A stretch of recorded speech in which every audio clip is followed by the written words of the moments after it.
Hi guys, and welcome back to the Nordic Watch channel. I'm Anders from Finland, and today I'll be sharing my thoughts about the Orient Mako 3.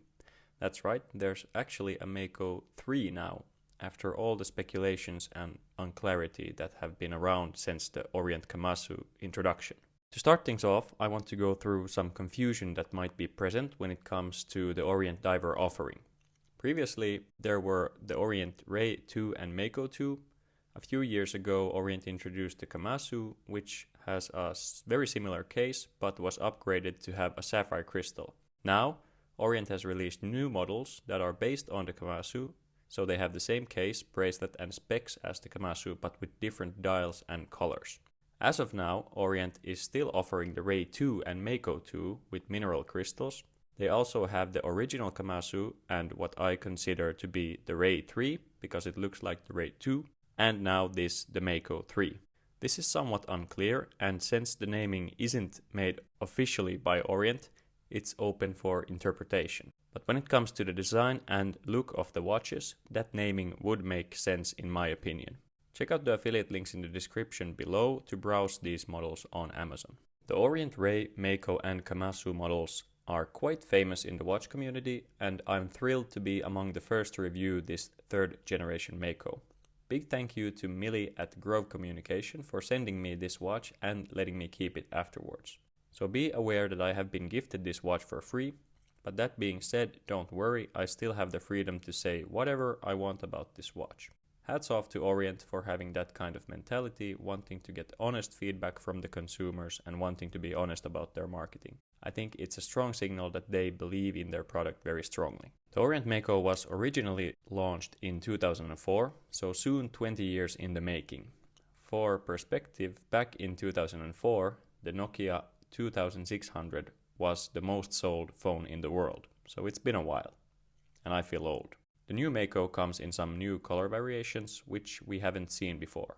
The color variants are said to be inspired by beach colors, so the ivory and blue dialed ones reminding of beach scenery during the day, and the red and gray ones resemble beach scenery colors during twilight. Out of the bunch, the most traditionally colored one is the blue one, with a slightly lighter shade of blue for the first quarter of the bezel insert. Then the other maybe less special variant is the red dialed one, and both of these have a matte finish on the dial, while the gray and ivory ones have a sunburst dial.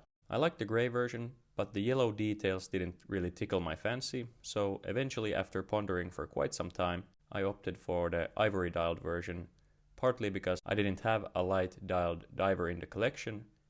I also liked the look of the white dialed Omega Seamaster, so I thought that this might scratch that itch for me. But that remains to be seen. In addition to these variants, there is also at least one special edition in orange, which Dave from Just the Watch has reviewed. I think Orient wanted to avoid cannibalizing its sales of the Orient Mako 2 models, since they didn't launch any basic black and blue models, for example. Maybe they'll come later if they discontinue the Mako 2 altogether. I've previously reviewed the first generation Orient Ray as well as the Orient Kamasu, so if you feel like you want to check them out after this video, please do so. I'll put links to the videos in the description below. As usual with Orient divers, this watch is obtainable when it comes to price, but like the other entry-level automatics like Seiko 5s, these have also taken a step up in price lately. I couldn't find these on Amazon yet, but brick-and-mortar stores in Finland, which is Timanttiset by the way, sell it for 445 euros at the time of recording. I'll put some links in the description below and you can go see for yourself. But keeping in mind that the Kamasu and what I call the Ray 3 models sell for below 250 euros on Amazon, even as low as $200 or euros, I think these might come downward with time if they pop up on Amazon. They do share the same specs, so. The diameter is 41.8 millimeters, which is quite suitable for a diver's watch. The other dimensions are also common for divers, this having the same case as the Kamasu. The thickness is 13 millimeters and the lug-to-lug distance is 47, comfortably below my mental maximum of 50 millimeters. The Mako 3 has a typical 22 millimeter lug width, which is great. That means that many people, including me, have a lot of straps lying around waiting to be fitted on. Stay tuned for some strap variations later in this video. On the stock bracelet with 3 links removed for my wrist size, the watch weighs in at 154 grams, which makes it comfortable but noticeable on wrist, which is just what you want with a diver's watch. The finishing on the case is quite nice for the money, as with the Orient Kamasu the sides are polished while the tops of the lugs are brushed. There's also a nice beveled edge separating these two surfaces from each other, a nice touch. The only thing that I think looks weird about the case finishing is the small polished surface between the brushed end link and the bezel, but I guess that's in order to match the polished sides of the case. The watch is water resistant to 200 meters. It's not an ISO certified diver like the Seiko SKX or the Orient M-Force, but a 200 meters water resistance is still 200 meters of water resistance, despite the lack of ISO certification.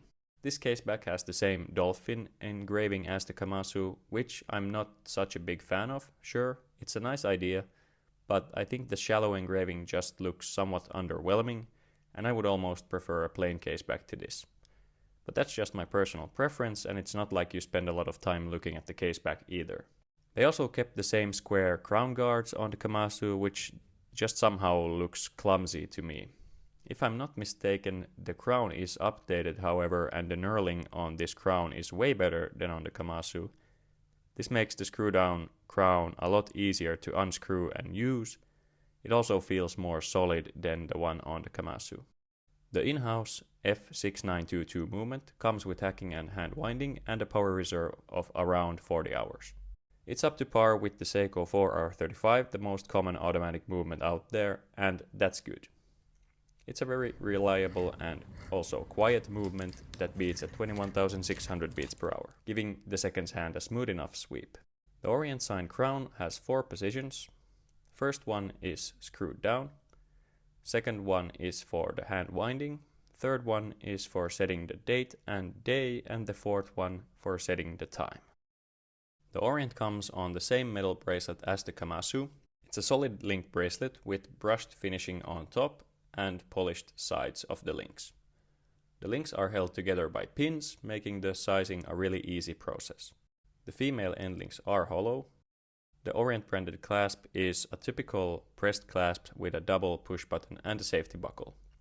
I really like that the clasp has 4 positions for micro adjustments, ensuring that you can get the perfect fit for your wrist.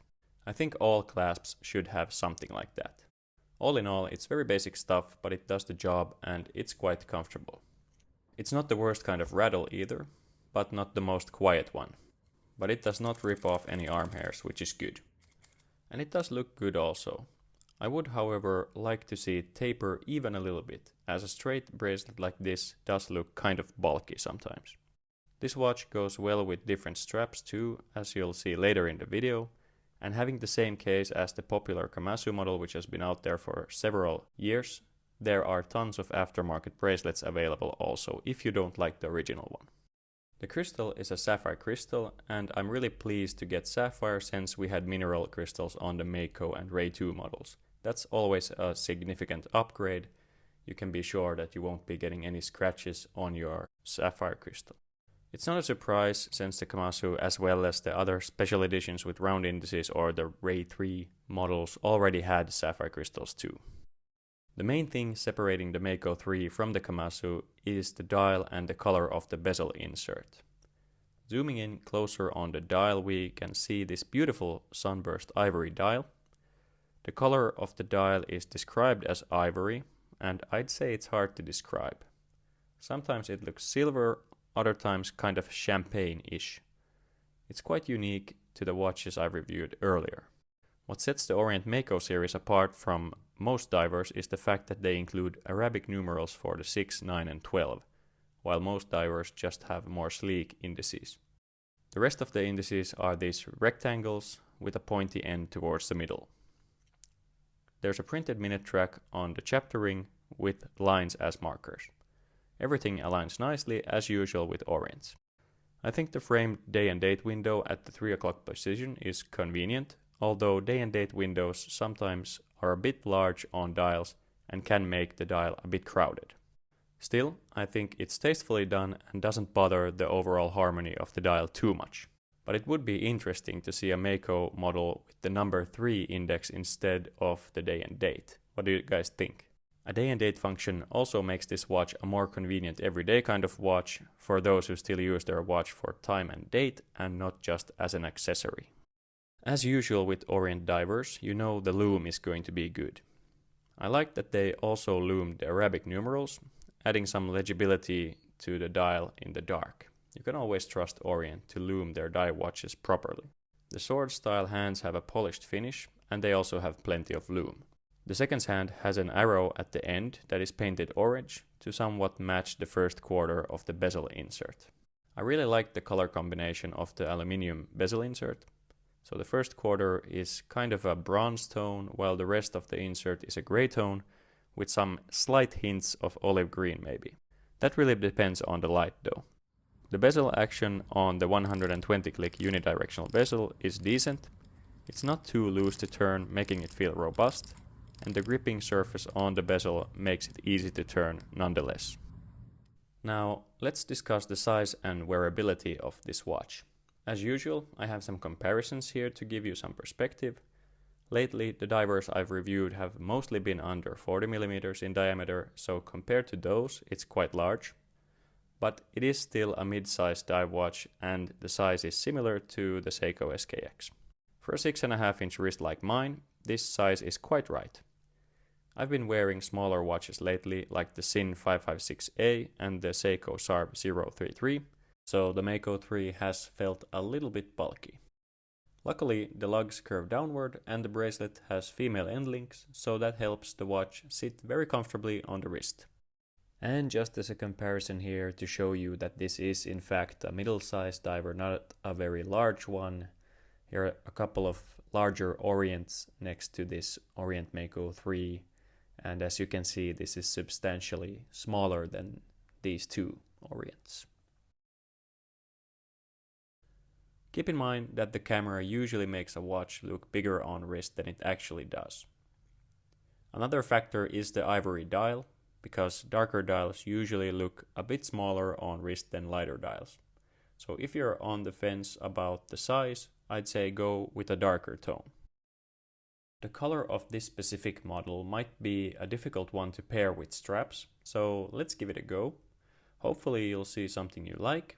Some of these straps will be 20mm wide. The point is just to show what colors go well with this dial and what colors don't. I really like this watch on a grey Perlon strap like this one. It makes for a fantastic summer combination and maybe even makes the watch look a little bit smaller. Really comfy on this strap too.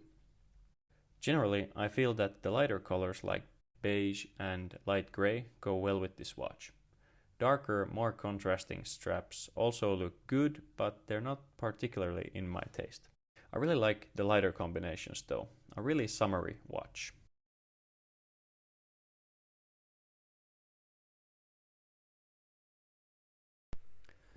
I think the same thing is happening again with the NATO straps. They're a bit of a hit and miss depending on the colors, and once again the darker contrasting colors don't work as well as the lighter and more earthy kind of tones.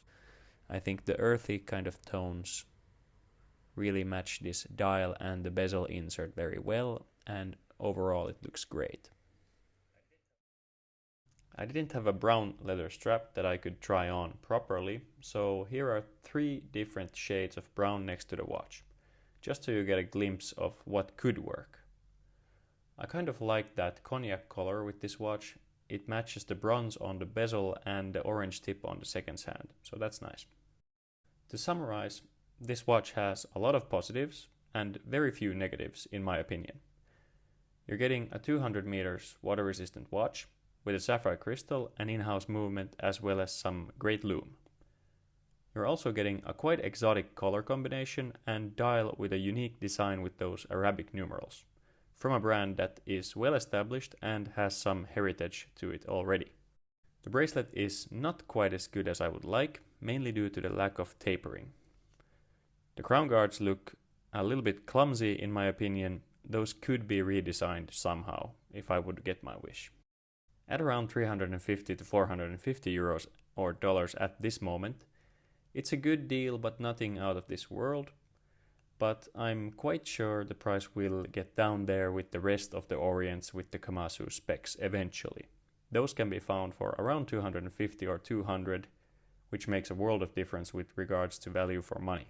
After all, in the Kamasu review, I referred to the watch as possibly the best diver for under 250 euros that you could buy, and this is virtually with the same specs as the Kamasu, so it's a really good deal at that point. If you have a 6¼ inch wrist or above, I dare to say this won't be too large for you. And if you're watching this video months after its release, you might already find affiliate links to this watch in the description below. Otherwise, you will find the other variants that are not this Mako 3. But that's it for this video. Stay tuned for more reviews on watches. Check me out on Instagram at Nordic Watch Channel, and please like and subscribe if you found this content useful. Leave a comment if you have something to say. I'm really glad to get feedback or anything. But that's it for this one, and thanks for watching. I'll see you in the next video.